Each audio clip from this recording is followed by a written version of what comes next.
Hey guys, it's here bringing you another video and welcome back to Challenger Spectate. And today, yes, we are watching a champion, and this is why I actually really enjoy a Challenger Spectate.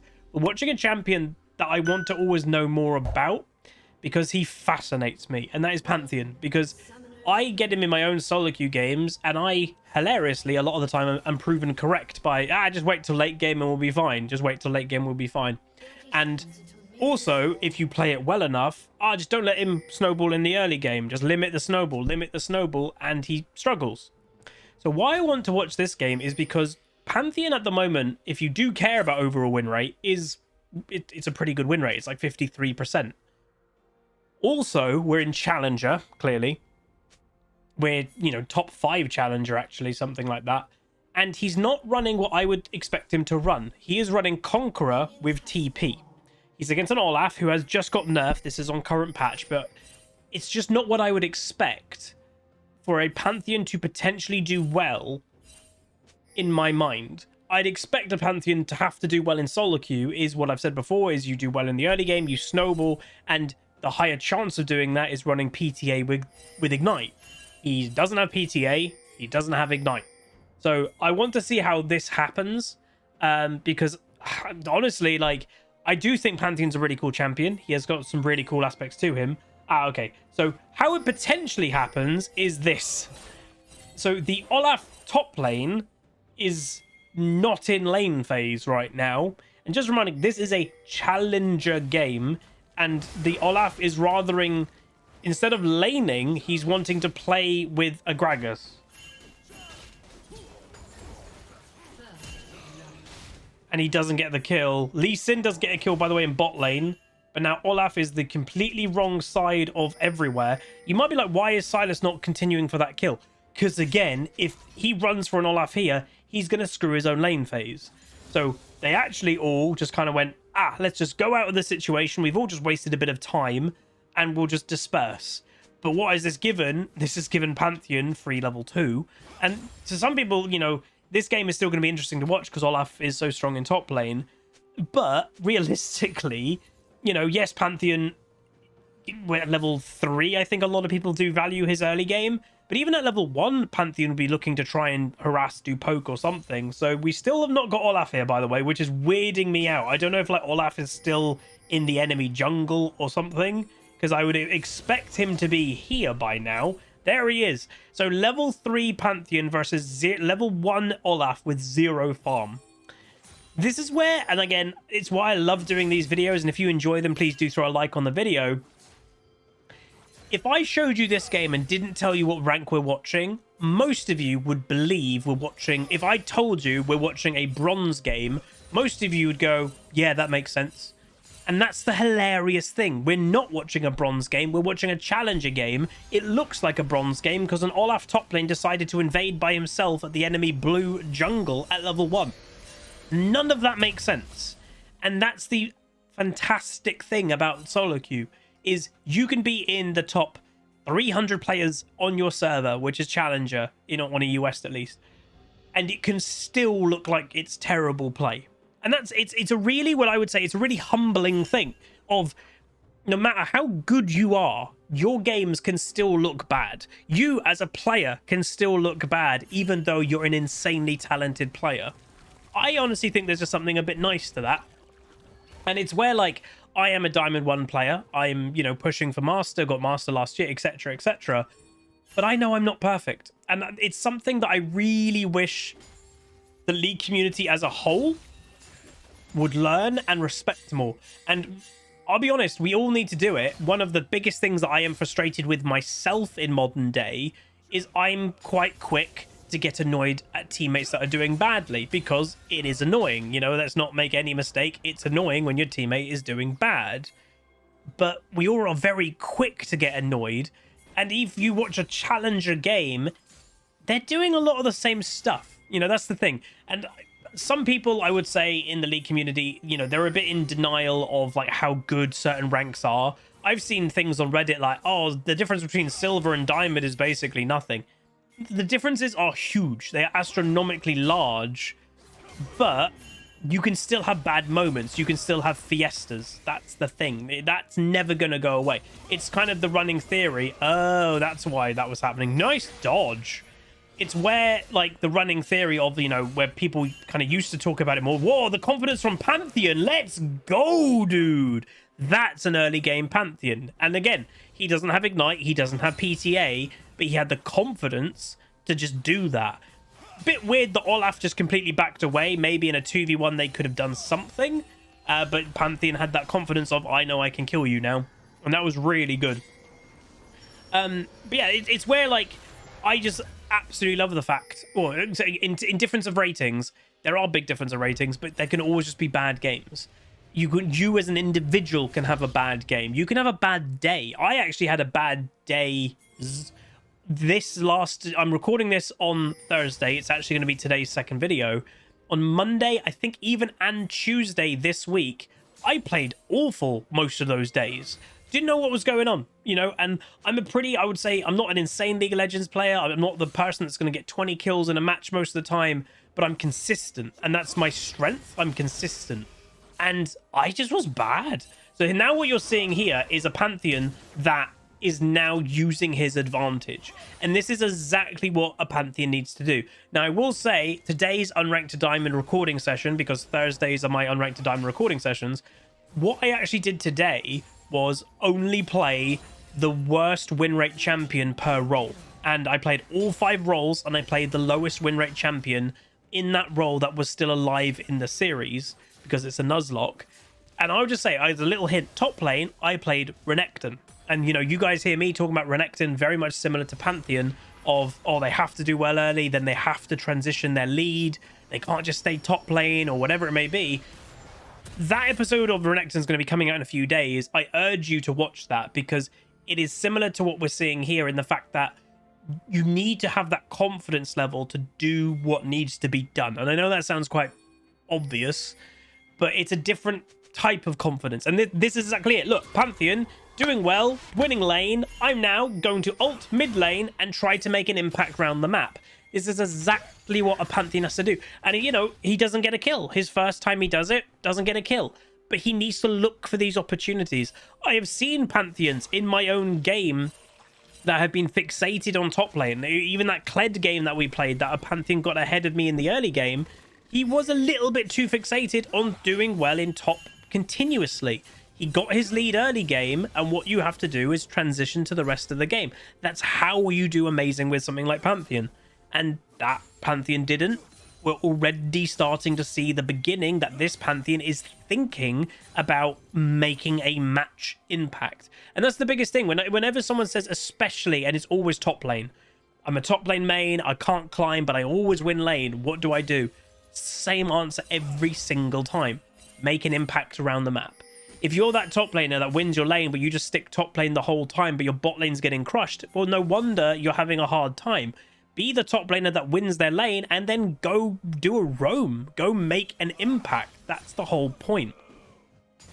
So we did catch a glimpse of Lee Sin on the minimap in this area, and he was going this way. We just saw another glimpse there. And that's the thing is, some people have always mentioned it, like, from one of my strengths, and I would say it's probably one of my strengths that I don't even talk about very much as a player, is I've got really overall good minimap presence. So much so that I might even glance at the minimap a bit too much. But what I do is, because some people say, how do you force yourself to look at minimaps? How do you notice it? I never officially trained it. Like everyone, like I've heard, like, oh, I put a metronome on that is like every 3 seconds, and every time it goes bong, I look at the minimap. I don't think you need those tools. You know, there's other people that have the minimap, the maximum size that you can have it. I don't think you need that tool. Those things aren't really ever teaching you how to get better at it. Those things are just trying to force you to look at the minimap, and that's a difference. The ultimate thing, and it's not really like advice, because again, I only can give, and you know, this is HuzzyGames, I only can give you what I did. Back in my day, you know, old League of Legends player, you know, there weren't really guides out when in season 1 or season 2 that much when I was getting better at the game and learning League. But you'd have people that I used to watch on stream that they would just, again, really basic advice. And sometimes the most basic advice still holds true today. And literally the most basic advice was, so you need to look at the minimap more. So guess what? Look at the minimap more. It's that, like, it's the dumb principle of, if you think you need to do something about it, have it in your mind and then do it. You know, it's weird, but it does actually work. If it's like when people said, how do you improve at farm? You know, yes, you could go into a practice tool and you could do perfect farming until, you know, you miss one and then you restart until you get perfect farm. That might make you better at farming, but again, that isn't really realistic because you're not against another player doing that. Ultimately, how I have even improved in farm, because my farm over the last couple, like, year or so has definitely improved. It's still a weakness of mine, but it is better than it was. Guess what I did? I paid attention to it more. I didn't go into practice tool and was farming for 15 minutes a day. Oh, here we go. Nice dodge. He did a really early ghost. Whoa! So this is what I love, man. He's gonna. Oh, is he dead? Oh my god. The confidence level of this Pantheon is out of this world. See, this is a good Pantheon. And even I will say that and admit that. You know, when I see good, I'm going to call it good. That was awesome. This Olaf is actually getting outplayed massively. But, and what some people will say is, oh, I wonder what would have happened if the Olaf didn't kind of troll the level 1. And true, good point. But that's also the other thing. Why did he waste his full thing there? I don't know. That's the other thing that I would always say is the Olaf did it to himself, you know, and you're against a Pantheon. Everybody knows the thing you don't do is give a Pantheon a free early game, and that's exactly what he did. So now again, oh, when he ults, he gets full stacks by the look of it. Well, there we go. Can he get the W? Yes, he can, but she has the pushback. Doesn't hit the slow, hits the E though, and then gets the... Look at that Q damage! Oh my god, double kill. And now Olaf's going to be dead. Thresh hook, and he's going to leave the kill. See, that's even rare for a Pantheon. And normally a Pantheon, but I'm going to take kills. Here we go. He's sharing kills because he's fed enough. Because again, what ultimately this Pantheon knows is he falls off a bit, right? So why wouldn't you give... You've just had a double kill. Yeah, give the third one to the Gragas who scales well. This Pantheon, the way that I will describe this Pantheon is a Pantheon that has an absolute brain. And I don't mean that in any negative way, but like, he is... You could take Pantheon out of the equation. This guy is just playing it well. He is playing to the game's parameters incredibly well. But like I was going on to the point is, the Olaf gave the Pantheon the free lane, but ultimately the Pantheon then snowballed. You know, the Olaf didn't die at level 1. He didn't get a kill at level 1. He returned to lane. At some points, he's been very close in XP, but what the Pantheon has done is used that advantage and pushed it. That's exactly what you should be doing, no matter what you're playing or what the situation is. If you're playing Pantheon and your opponent doesn't do that in the early game, you still should be pushing your advantage that you're Pantheon in the early game. That's the point. So this is kind of the on absolute show because he was given a really free early game, but it's impressive to watch nonetheless. And what we'll continue watching, obviously, is how he transition that. You know, he's 4-0 right now. How does he hope to... Well, obviously, the game is going quite well overall. Apart from mid lane, mid lane's getting crushed. If you look at the farm difference, it's absolutely crazy. But how does he use this top lane around the map? Because that's another thing, is Olaf, who's a very popular top laner right now, doesn't run TP. Pantheon is running both TP and he's got his ulti. And I think part of it is, if you could think of it as a kind of a Shen. A Shen runs, well, some Shens run Ignite, but a lot of Shens obviously run TP, that you go ult to help your team and then you teleport back to top lane to limit how much tower plates or towers or split push your opponent is getting. I think the Pantheon is doing that. Now, what you're seeing here, by the way, is quite interesting to me. He's playing incredibly passive. You might be thinking, why is he playing passive? I'm potentially guessing he thinks Lee Sin is in the area, which hasn't really stopped this Pantheon before, but he's getting it into a nice area. He's freezing the lane where he wants it to be frozen, and now if the Olaf wanted to come get farm, he has to overextend into Pantheon's side of the map. Now, Silas is definitely in trouble. Not sure anything's going to be done about that. Nope, he is dead. Olaf, by the way, roamed mid lane because, again, he's getting frozen out. So what is the answer for Pantheon? Olaf starting to roam. I'll then push the lane in. Obviously, if Pantheon never froze it, the Olaf probably wouldn't have roamed, but it happens. So Olaf is now back because he pushed the lane in. Is getting a nice cheeky W there into another auto. So like just over, what, a third, maybe roughly a third damage there with one little nice combo. Obviously, Eclipse first item. Looks to potentially be a Black Cleaver next, by the way. And now completely zoning into a TP. Remember, Olaf, Dragon got stolen, I guess. Or they just did it. Syndra has got Flash. Does get W'd by Pantheon. If I was Syndra, I wouldn't waste Flash. Yeah. So she has Flash available. Why waste your Flash? You're going to die in that situation. It's better just to accept the death, keep the Flash, because next time it might save you, where this time it wouldn't have. One thing that I have noticed is Syndra's running Summon Airy. That seems a bit weird. I don't think I've ever seen a Syndra with a Summon Airy. And now, so he's done it the other way around. He TP'd to the fight, and then he's ultimated back to top lane. Olaf has ghosted to try and get away. But yeah, so that's the weird thing with Pantheon running TP. It does actually give him a lot of utility in that way. It gives him a lot of freedom to roam when he wants to, where if you're running Ignite, you are a little bit more limited. And I would also say the Ignite playstyle definitely, it makes it more apparent that you have to win the early game. That's the thing, because Ignite falls off. And you're kind of also sending the message to the enemy team that, oh, I need to win the early game here. So here we go. Nautilus coming in. Pantheon uses his E quite early. He's going to try and do some DPS. Does get the kill. Lee Sin does... Oh, good flash. Oh, let's go. Nautilus is now dead. Look at the Graggy damage. And very, very nice. By the way, I'm going to try this build. So I obviously am playing more Gragas recently. The Night Harvester Gragas, it does so much damage. And I obviously, when I've been playing Gragas, have either gone Rod of Ages or Everfrost. I've only really seen Jungle Gragas do Night Harvester, because obviously they get a lot more regen in the jungle than, let's say, mid lane. But I am tempted to try it. I don't know if you could make it work with going Night Harvester and Tyr or something like that, but I'm definitely tempted to give it a go. Because, yeah, the absolute burst that it has is crazy. Like, that is proper, like, one-shot Gragas is that build. Right, so he went, just, by the way, straight to mid lane. And again, that's that mentality of, oh, I don't need to go to top lane. That's pushing in. I'll look around the map, see what I can do. Holding off to the side, seeing if, like, an engage would happen, for example. But now he's helping break the tier 1 in mid. So, again, as I said, that was a crazy hitbox. So yeah, that's what I've mentioned a few times, is he's not just wanting to be top lane, he's wanting to roam. And some people say, well, what happens if I'm playing a split pusher?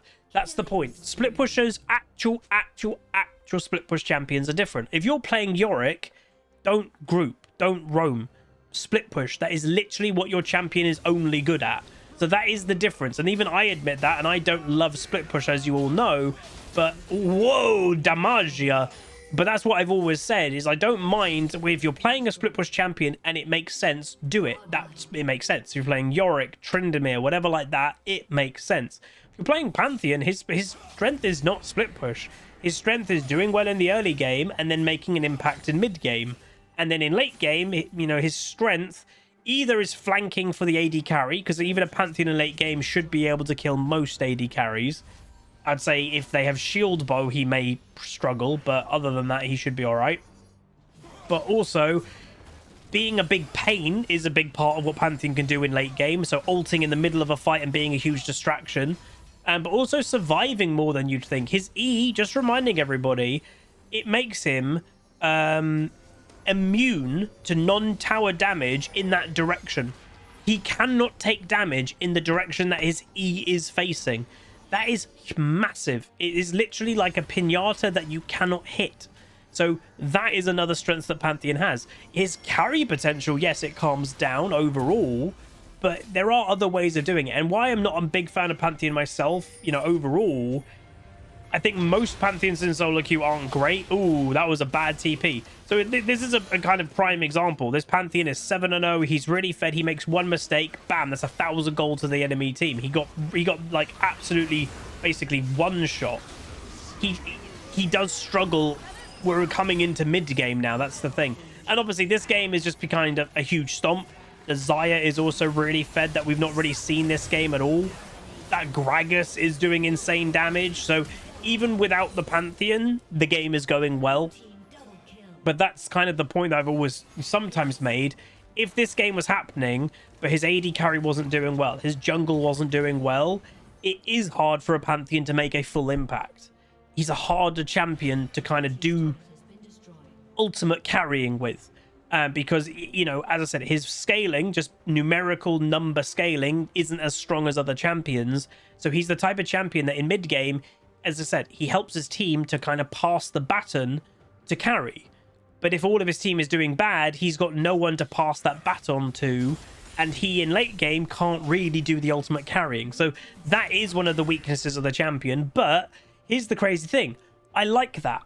Too many champions in League, in my opinion, especially in modern day, don't really have innate weaknesses. You know, a lot of them don't. You know, a lot of the late game champions actually feel pretty strong in early game, where they should feel terrible in early game. That's the thing. But Pantheon, he's really good in early game and pretty, oh, nice hook, pretty bad in late game. And that's good.